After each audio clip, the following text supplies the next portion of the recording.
When you take the material and the approaches to subnetting that I'm going to teach you in this section, and then you combine it with practice, you are going to become an absolute subnetting surgeon. The reason I make the comparison there to a surgeon is that when our surgeon walks in the surgery room, hopefully that person's not thinking, oh, I hope I remember where the femur is, or what chamber of the heart am I working on today? They walk in with total knowledge. They know exactly what they're doing, and that's where confidence comes from. And this is the section where people's confidence tends to waver a little bit because it's new to them. And when I taught this in person, people try to sneak out before we got to the subnetting section. But this approach is going to be the total opposite for you. You are going to soak in everything that I show you here, everything I teach you here, and when you walk in that exam room on the big day, you're there and you're already certified as far as you're concerned. You're just there to make it official. And that's what confidence means, especially when it comes to subnetting. Because when you see subnetting questions come up on the exam, you're going to say, great, give me another one. What else you got? Now, for those of you who are totally new to subnetting, that's kind of what this particular video is about. So I want to show you what we're doing, talk a little bit about why we're doing it, and then we're going to talk about some hidden challenges with subnetting that seem to come in with subnetting a little more than, say, routing protocols. So enough preamble, as Tony Soprano would say, cut the preamble and let's get to the thing here. The concept of subnetting, it's really simple. Because what we're doing is taking what is officially called a block of addresses and we're just cutting it up into smaller pieces. We're segmenting it, we're cutting it up, however you want to put it. But I have found for those new to subnetting, and maybe even those of you not totally new to it, I have found that a circle or a pie or a pizza makes a better visual, and that's what we're going to use here in a moment. Now, I realize this is a little off topic, or it seems that way. But let's say that you have two hungry people and you have one pie. Or you have one pizza. You have two choices, really. You can give the entire pie to one person and let the other person go hungry, or you could cut the pie into slices and give each person a slice. Now that second choice leads to another set of choices. How big is the slice going to be? You could take that pie, cut it into halves and give each person half. Or you could cut the pie into multiple slices and give each person a slice that's big enough to get by on, but you save the other slices for other hungry people who just might come along later.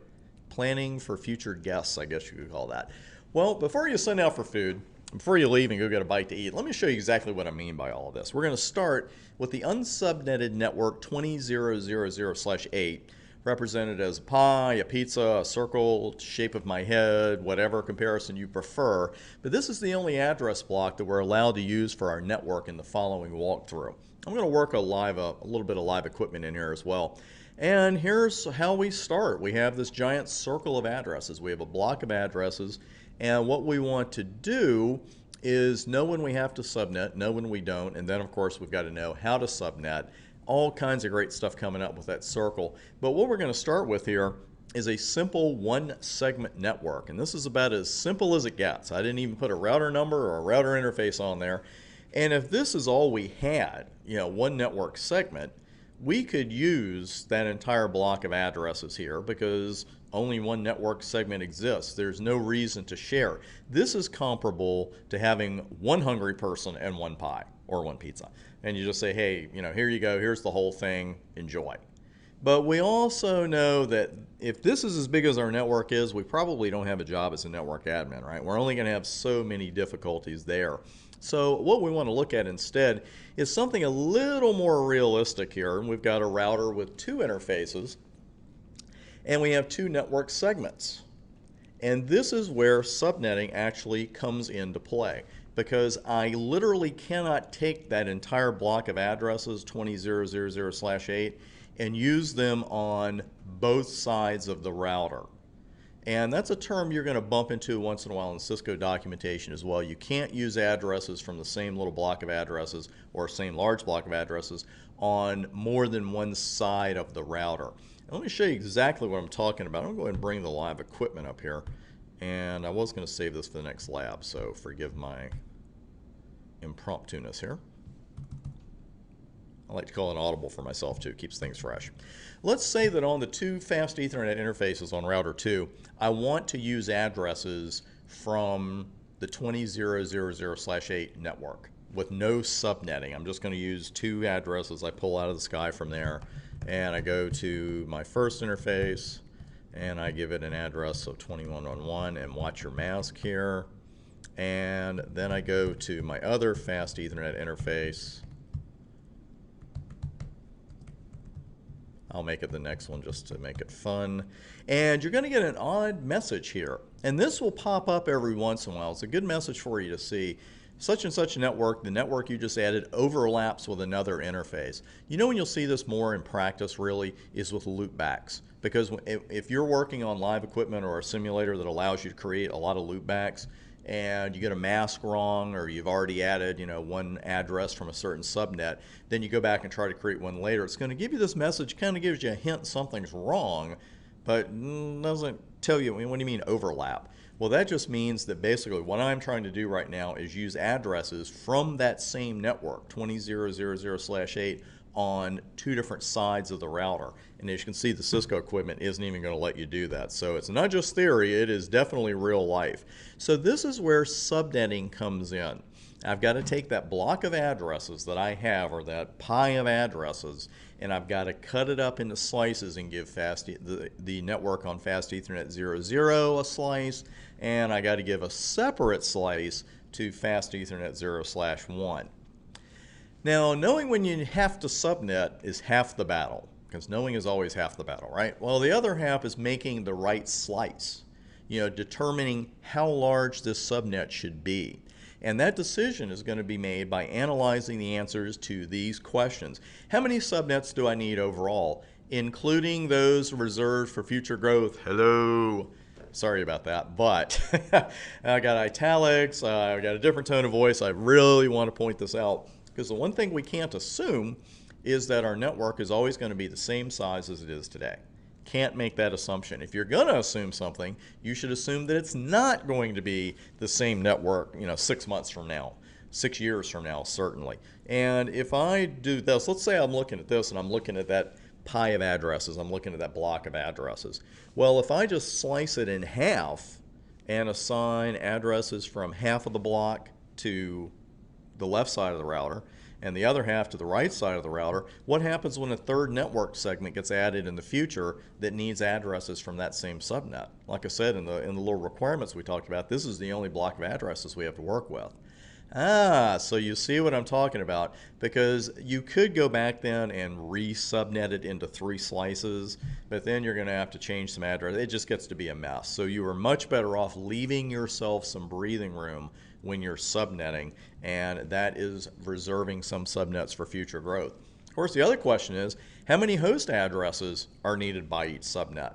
Well, let's go back to our network here. I say additional hosts, but I don't say how many additional hosts. And as you're going to see in the coming videos, this is a very important question. It's one of the first ones we're going to ask, because if you handed me this at a client meeting, or I saw it on a PowerPoint presentation, whatever, my first question before I'm even asking about what IP addresses we're using, I'm saying, how many additional hosts do you have there? And you know what I'm going to do there? I'm going to plan for future growth there as well. I'm going to leave myself some breathing room. If he says 62 hosts, I may not slice that pie or create a block that only has that many addresses. I'm probably going to leave myself some. Again, you'll see this in action in future videos in this section. I just want to hit this with you now, that we're always planning for future growth. But as you'll see, the answers to these questions and the size of the slices, the size of the address blocks we create, it really comes down to, again, how many subnets we're going to need overall and how many host addresses are going to be needed by each segment. Now, what I've got on the board here for you is just reiterating something I just told you, so we don't have to stay here long. Again, we want to subnet as efficiently as possible, but we always want to leave ourselves, to use the unscientific, unofficial term, some wiggle room with your subnetting for any hosts or any networks that you have to add in the future. Now, I talked about that hidden challenge of subnetting. We're hitting the 10-minute mark, but let's stick here. It's just another minute or two here. The thing is, as network admins, when we go into work, the thing is we're not configuring a network from the beginning every single day or from scratch. I like to use my grandmother's language once in a while. We're not setting everything up from scratch. And we're quite grateful for that. It would be horrible if we went in at 9 a.m. and, nobody could do any work until we built the network again. But the same, so the main part of our day, we're adding services to our network, adding hosts, that kind of thing. But a lot of us, most of what we're doing is troubleshooting. And again, the same goes for subnetting. We're not going to walk in every day and subnet addresses and assign them from the very beginning. And we may find ourselves in situations at client sites that demand answers to these questions, connectivity issues. You have to be able to look at an IP address and say, okay, I know what subnet this is on. And sometimes you can look at the address and the mask and just know it without doing any calculations, but sometimes you can't. We're going to see both scenarios. What's the broadcast address for this subnet in question? Because 255, 255, 255, 255 is not the only broadcast address. Every subnet is going to have one, and we got to be careful not to assign it to a host. You'll see why. But the thing is, we have to be able to calculate that. We also have to be able to say, what is the valid address range for hosts to this particular subnet? Because someone could have gone in. The thing is, you could come in after someone else has done the subnetting. That's what's going to happen most of the time in the real world. And to be blunt, that's what's going to happen most of the time on job interview questions, practice exam questions, and most likely real exam questions. You're not going to be doing all the subnetting from the very beginning yourself. You're going to be analyzing, troubleshooting, and frankly fixing what someone else has done. So you got to be ready to come in from a client site, and they got 4 hosts, and they can't figure out why one of them can't talk to the other 3. Well, maybe they're not all on the same subnet, but the client thinks they are. Maybe they're using an IP address in that subnet that they shouldn't be using. And the thing is, you've got to be able also to look at their network, look at their subnetting and say, okay, I know how to get the valid address range here. So we are going to learn all 3 of these skills. They're easily learned as long as you get in a lot of practice. Now, that's just what I said here too. I got one screen ahead of myself.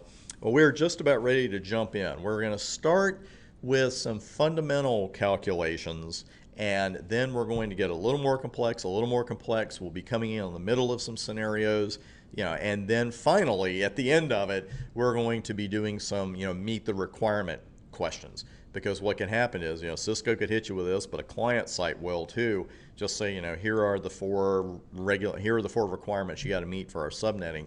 You go out and meet them. Because the one answer that looks right at the beginning may not be the right one, but once you've practiced the skills in this section, you're going to nail all of them. I'm happy for you in advance because I know how well you're going to do. Take a breather and we will get started. Make sure to get something to write with because we're going to do plenty of that in this section, especially with the video that's coming up next.